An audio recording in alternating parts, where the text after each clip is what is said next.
All right, y'all probably have seen a bunch of videos about the World Cup draw, all of the machinations and possibilities of pathways for some of the favorites. So here's some review of the Nuggets and some predictions that I have regarding the draw itself. So some information here: Mexico and USA would start off with a pot three opponent on match day one on their home openers, a pot two opponent on match day two, which then that does make the games in Seattle and Guadalajara very difficult, the most difficult games that they're going to face, and potentially the prices of those games are not going to increase significantly. And then they finally end match day three with the pot four opponent, which the price could drop based on the opponent, but again, depending on the importance, whether USA and Mexico need to win that game, that could keep the prices high.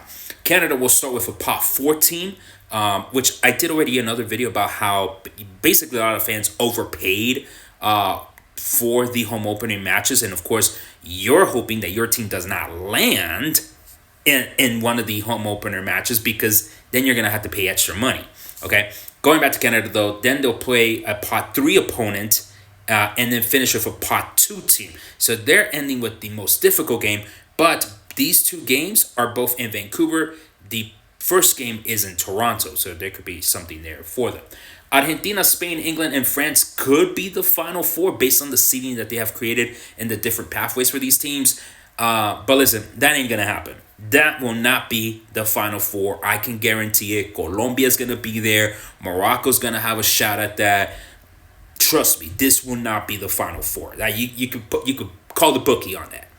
We're going to learn the positioning of each team within the group via algorithm. Of course, everything in this day and age is with algorithm. Apparently, so they can make the process faster, but quite frankly, I was all good with finding out. Ooh, they go to A3. Ooh, they go to B2, etc., etc. Anyway, Iran could still land in Mexico.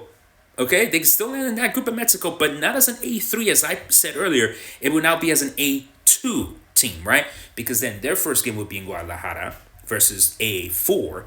Then they would play Mexico, so A1 versus A2 in Guadalajara, and then they would play in Monterrey, A2 versus A3. So that could still happen. Then finally, we will know the venues and the kickoff times. We will know the full calendar the next day, Saturday, December 6th. This is based on the information I've received from my sources, which after the draw, they're going to go into some workshops. I don't know if within the Kennedy Center or not. I might have to sneak in. Actually, let me not say that.